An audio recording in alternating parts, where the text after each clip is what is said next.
seated.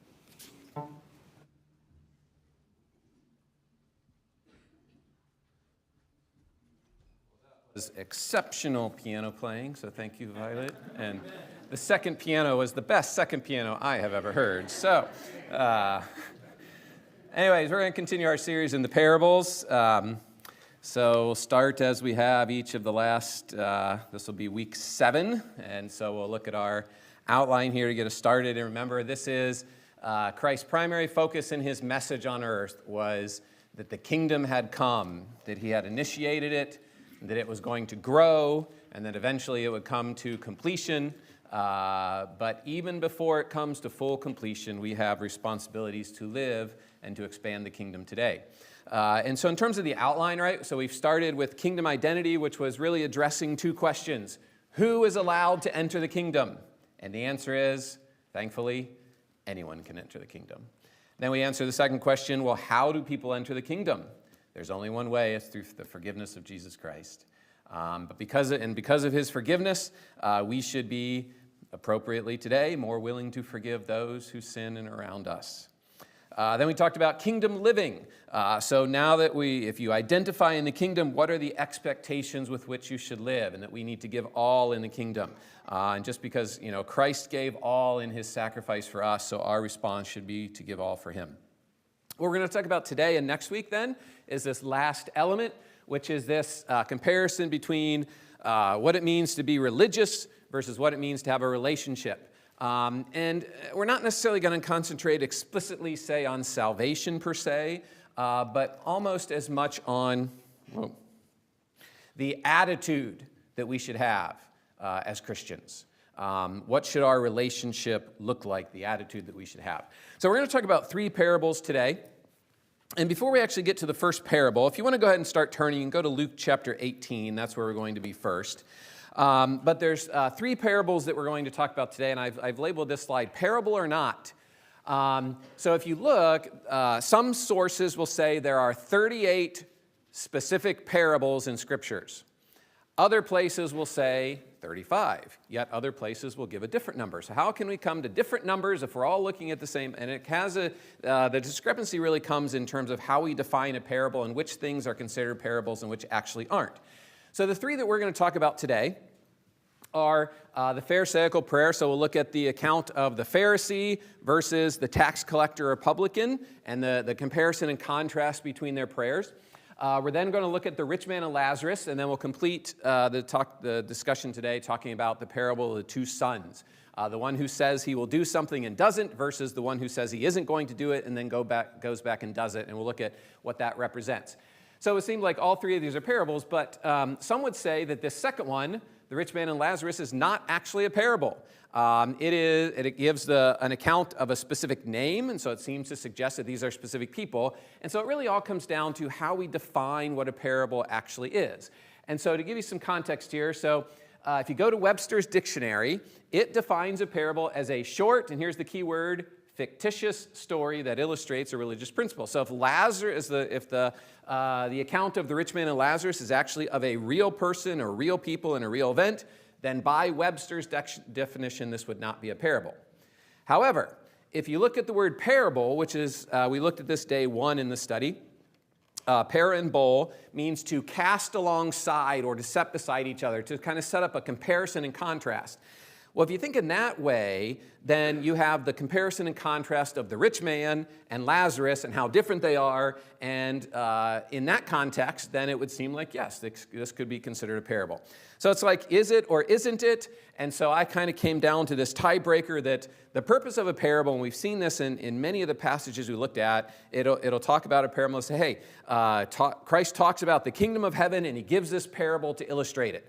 So if the account of the rich man and Lazarus gives us a comparison and contrast, and it also helps to reveal the kingdom, then I don't think even if it is about real people, I don't think it would be misappropriate to categorize it as a parable. And that's why I've gone ahead and included it. So even though it might not be, quote, a true parable, I think it helps us to understand the kingdom a little bit better, and so we're going to talk about it today. So, as I said, we're going to be in Luke chapter 18, and we're going to start in verse 9, and we're going to talk, if you have a study Bible, probably at the beginning there it says, Jesus tells the parable of 2 men who prayed. And so starting in verse 9, it says this, and he spoke this parable unto certain people who trusted in themselves that they were righteous and despised others. So really he's talking about the Pharisees here. That's probably the easiest way to think about it. And he gives this parable in verse 10. 2 men went up into the temple to pray, the one a Pharisee and the other a publican.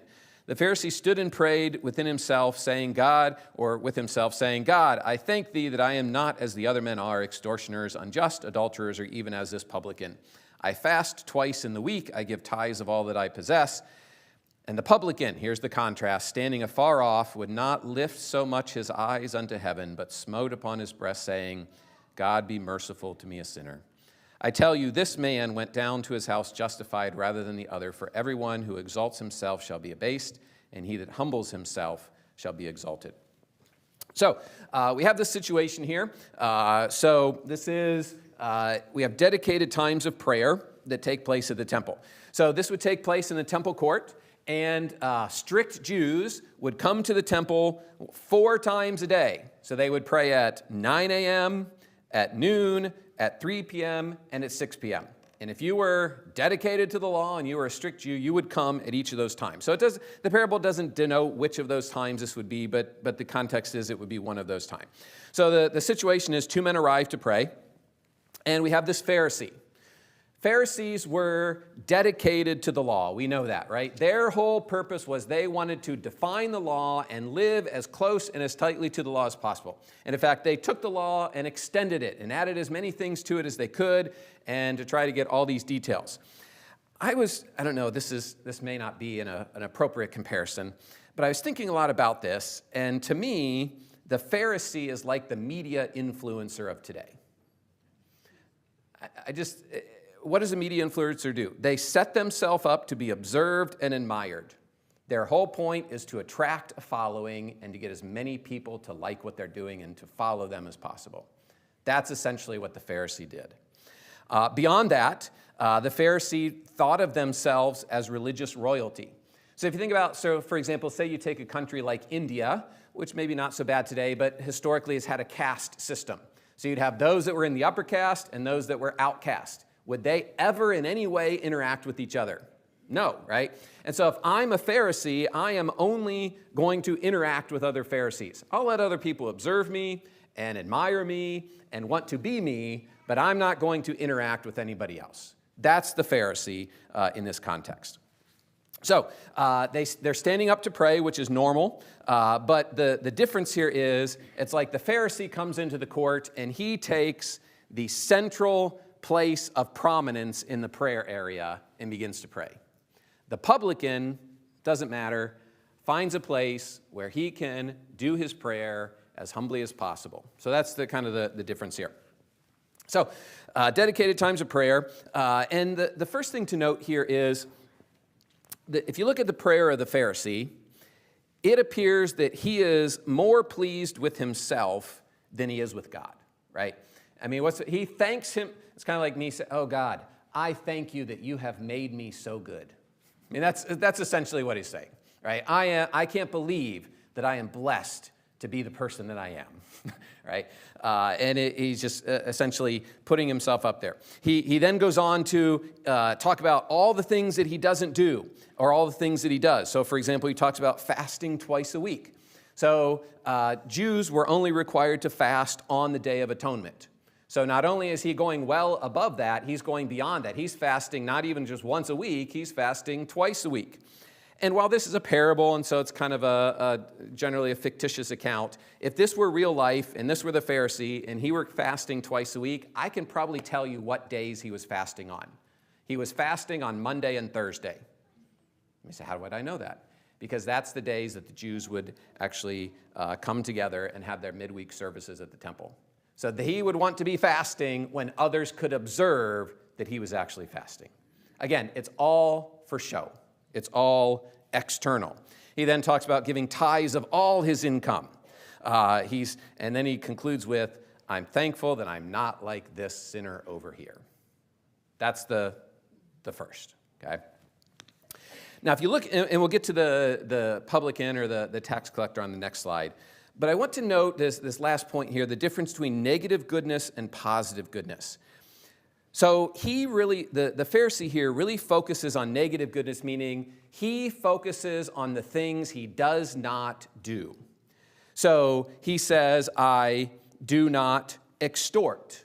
I am not unjust. I am not an adulterer. It's all these things that he didn't do or that he simply avoided doing.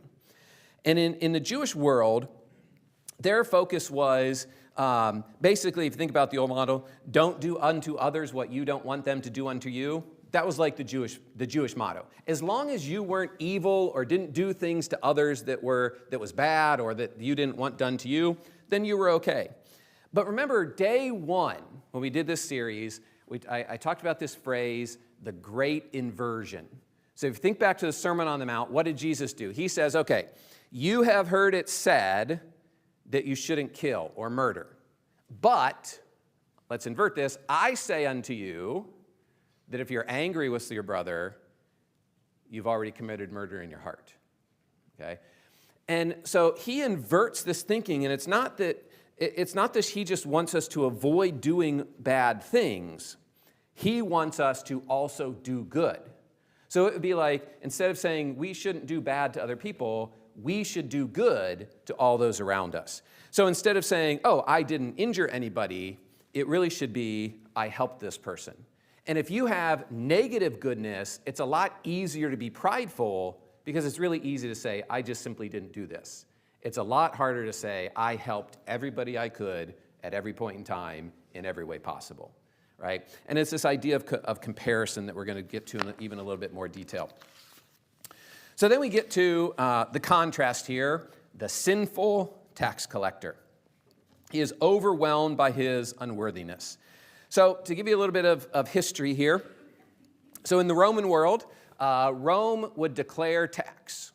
And they would hire a tax collector in every area. And the tax collector was responsible for collecting all the taxes and then remitting them to the Roman government. And the Roman government would essentially say, okay, you are required to raise this much tax. And any tax that was collected over that, guess what happened with it? The tax collector got to keep it. So what do you think they would do? They would overcharge. It'd kind of be like, our sales tax, not if you go out to eat, but like our general sales tax is 7%. So if you went into a commercial place of business and you bought something and they charged you 8% sales tax, but they only had to remit 7 to the government, they got to keep that spread. They got to keep the 1%, right? So there's obviously this incentive to extort and to take money that wasn't appropriate. And I learned there were 4 types of taxes. There was a poll tax, which was basically a set amount for every person. So if you were living, you had to pay a certain amount of tax. There was a land tax. So if you had a farm and you grew a certain amount of crops, you would have to give 10% of that as a tax. Here's the one I really liked. You have an income tax, 1%. Boy, that would be, yeah, I thought that sounded pretty good. But then you think about all the other taxes they're paying. Where most of a lot of the abuse came from was on what was called a customs tax. This would be like if you had to use a toll, or like if you were, let's say you're going down to Louisville and you have to cross the bridge and you got to pay a toll, that would be a customs tax. So if you wanted to use a road or cross a bridge, there would be customs. Here's where it got, so they would charge extra, and they keep that. And then it got even worse, because if you were unable to, how many of you have seen The Chosen? Okay, a number of you. So if you remember early, we've made it through about 4 episodes, okay? So we started about 4 years ago. We have a very busy life. So we have all these things we want to watch down the road, but we'll get there. But I remember in one of the earlier episodes, the only one I've seen, one of the earlier episodes, one of them is a tax collector, or not the disciple, but Peter, I think, owes money in The Chosen or something, and he has to come up with all these funds to pay. And what essentially has happened there is kind of realistic, is the tax collectors, if you couldn't pay, they would actually loan you money.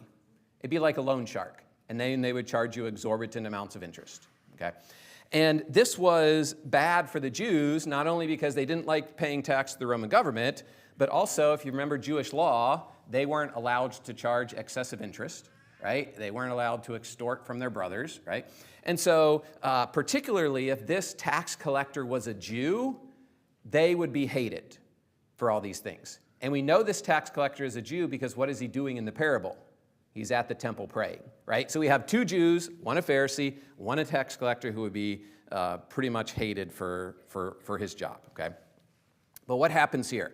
The big contrast is the pride of the Pharisee versus the humility of the tax collector. And I want to take you through a history of Paul's writing to illustrate a point.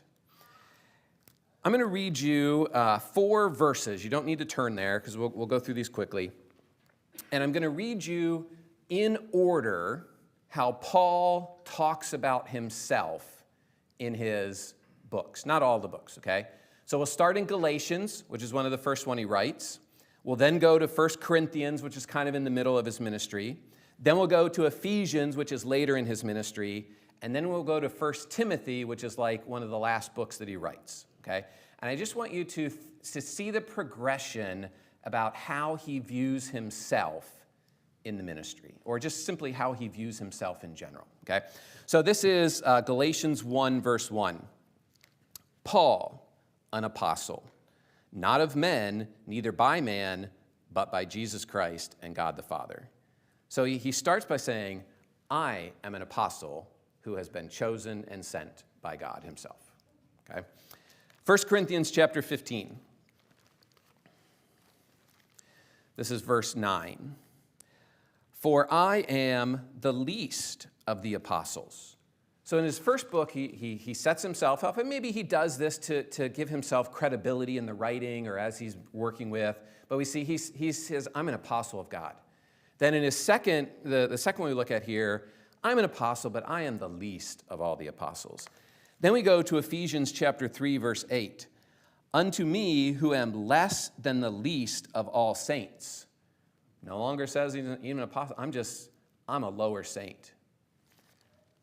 Then in 1 Timothy chapter 1, verse 15, this is a common verse. This is a faithful saying and worthy of all acceptation that Christ Jesus came into the world to save sinners, of whom I am chief. So he gets to the point later in his life where he says, I'm not even worthy to be called an apostle. I am the chief of all sinners. And when we put this in context again with the Sermon on the Mount, right? What is one of the first Beatitudes? Blessed are the poor in spirit. This idea that we are so destitute spiritually that we have nothing of value that we can give to God to save ourselves. We are completely and wholly dependent on him. And that's the attitude that Paul has exhibited as he's matured in his faith. That's the attitude that the tax collector is exhibiting in his prayer. It is the antithesis of the attitude that the Pharisee is exhibiting. And I could go to James 4, chapter 6, which we don't need to, because I'm sure as I start to say it, you'll understand, you'll remember the verse. God resists the proud, but he gives grace to who? The humble. And so when we think about what is true religion, what is the attitude that we should say, or what is the attitude that we should have? True religion, and we talked about this in our growth group today, it's not comparing ourselves to others. It's not saying, oh, I am more spiritually mature than this person, or I have this knowledge that this person doesn't, or I have done this work that this person doesn't. True religion is understanding that the only comparison that actually matters is how we compare in relationship to God. And if we don't have Christ, we will never be able to come into his presence because we will always fall short. That's the attitude. And I came across this. It just kind of is think about this as what the parable might look like today. Humility is the essence of greatness. A young girl was visiting Beethoven's home, and she sat down and played his piano. The tour guide then told of a master pianist who visited the week prior. Well, the girl said, he must have done the same thing as I did. He must have sat down and played this piano. But the tour guide responded, that the man said, I will not play this piano because I am not worthy to play Beethoven's piano, right?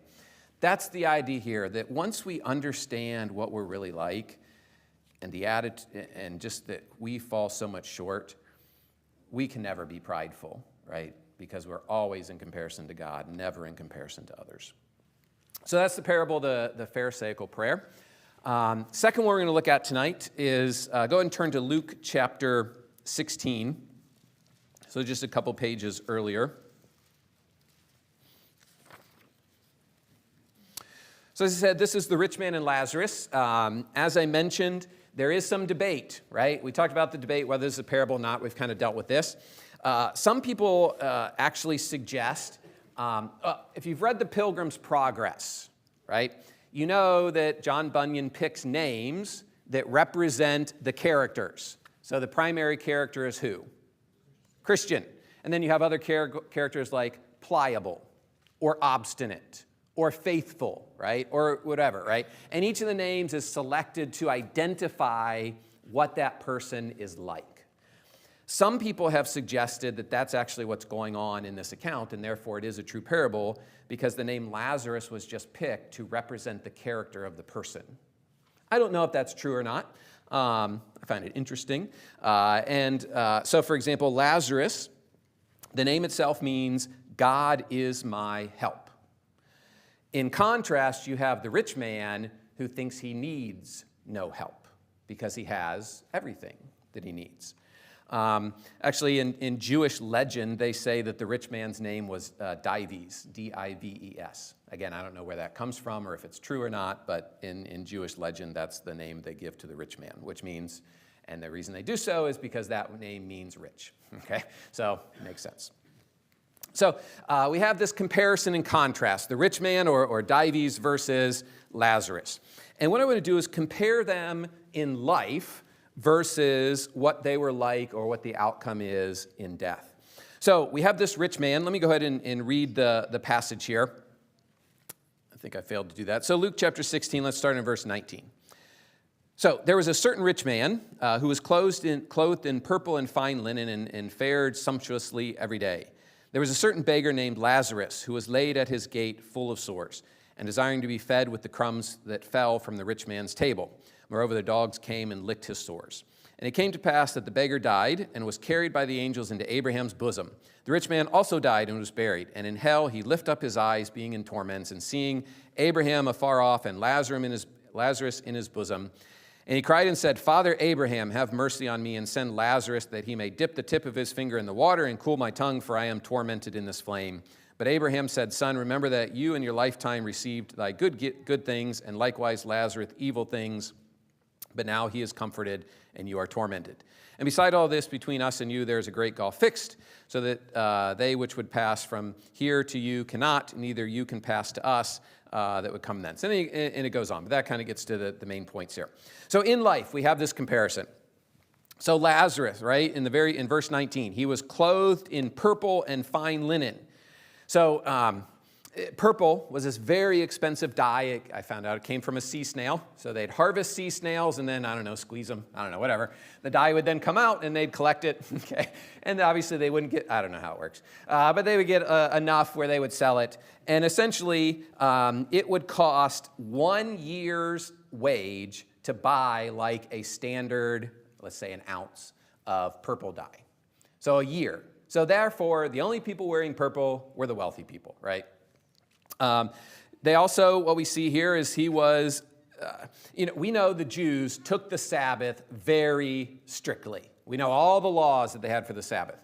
What we don't tend to focus on is the Jews, while they took the Sabbath very, very seriously and they wanted to rest on the Sabbath, they were very clear that you should work the other 6 days. And so they would be very hardworking and they would do the other 6 days. So what we see in this case, though, is this man is essentially lazy, selfish, and living riotously and is essentially not working. So even though he's at rest on the Sabbath, he is essentially breaking the law by not working the other days in Jewish context here. So that's in life, that's the rich man. Then we have Lazarus. We see in verse 20.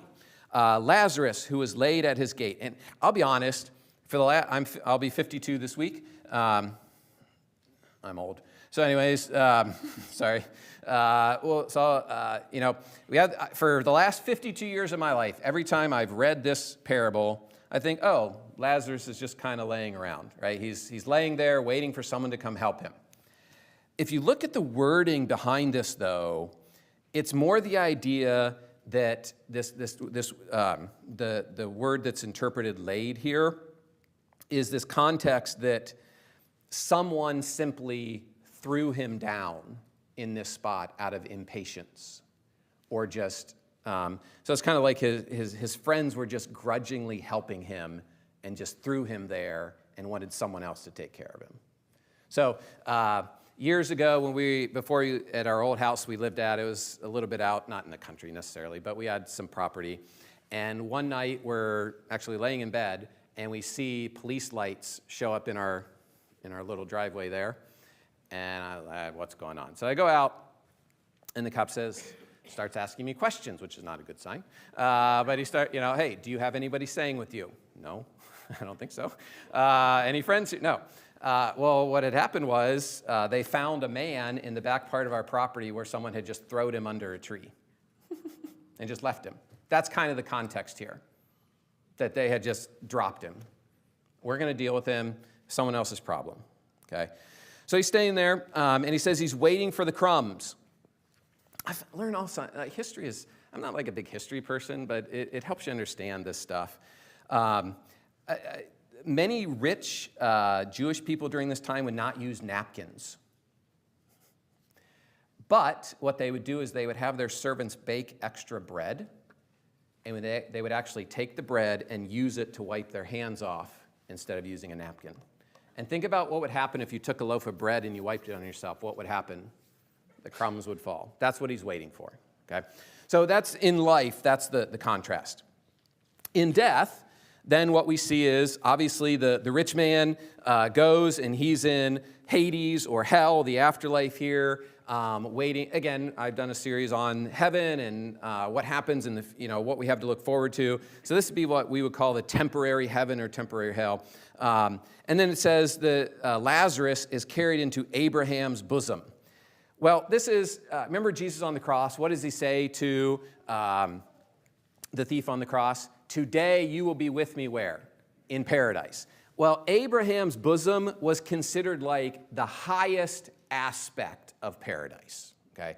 So that's kind of what we see here. And again, I don't want to get into the actual doctrine behind this, and I don't think we can necessarily build a doctrine on what heaven and hell will look like from this one parable, but we do see that we remember things, identity remains, and so, in hell, I think probably our memories will remain, and people in hell it will be a continual memory of repentance and a continual memory of regret. I mean, think about those times in your life where you have regretted a decision and having to live with that for eternity. That's part of the suffering. So we see that. Now, we then get, okay, so what principles can we draw from this? And I got to think, right, the rich man, he was living sumptuously, right, and he wasn't working, so by Jewish law, maybe there's some things he could be criticized for. But he didn't hurt Lazarus. He allowed him to be there. He allowed him to have the crumbs from his table. So what's, in life, right, what's the problem here? And what we see is, he just seemed to accept Lazarus as if he was just part of the landscape. Like, this is normal. He accepted his suffering and didn't take any responsibility for it. And let me read you, these are the lyrics from a song, from the chorus of a song. It says, it's talking to Jesus, "Give me your eyes for just 1 second so that I can see everything that I keep missing. Give me your love for humanity. Give me your arms for the brokenhearted, the ones that are far beyond my reach. Give me your heart for the ones forgotten.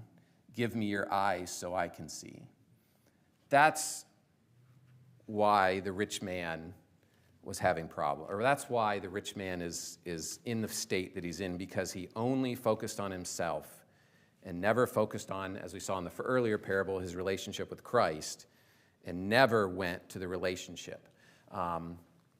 And so we see this, that some principles we can take is we need to count the cost, right? So what we do in the kingdom today has eternal consequences tomorrow.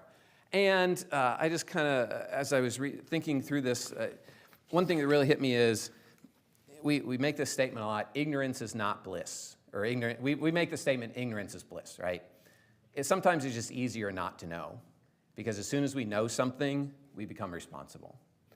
And as this rich man, just was ignorant of the circumstances around him and was so focused on his own happiness and his own wealth that he failed to recognize everything that was going on around him. Okay, the third and last parable we'll look at today is the parable of the two sons. So you can go and turn to Matthew chapter 21. Let me go ahead and read this. We'll look at start at verse 28. So Matthew 21, verse 28. But what do you think? A certain man had two sons. And again, there's debate about this one, whether it's talking about real people, because it uses that word certain. Doesn't really matter here. Again, we have this comparison contrast. A certain man had two sons, and he came to the first and said, "Son, go work today in my vineyard." He answered and said, "I will not." But afterward he repented and went. He came to the second son and said likewise, and he answered and said, "I will go, sir." But he did not go. Which of them did the will of his father? They, the people in the crowd here, say unto him, "The first." Jesus said unto him, "Verily I say unto you, that the publicans and the harlots go into the kingdom of God before you. For John came unto you in the way of righteousness, and you believed him not. But the publicans and the harlots believed him, and you, when you had seen it, repented not afterwards, that you might believe him."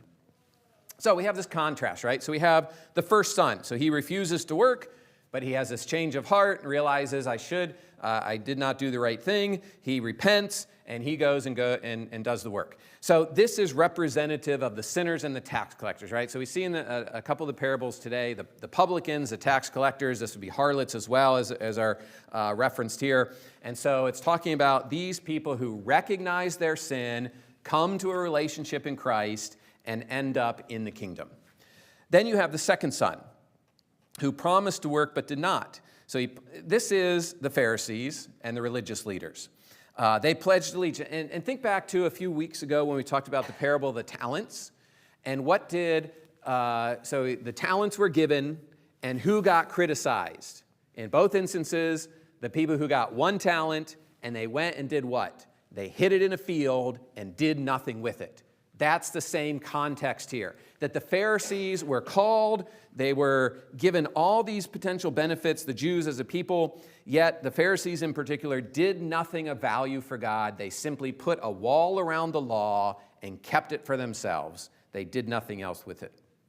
And so this parable is really one, here's the thing. If I had to pick one theme that really is the underlying current throughout all the parables, throughout all the kingdom, it is the difference between coming inwardly versus outwardly to Christ. And to put it in the words that Pastor would have used, it's all about the heart.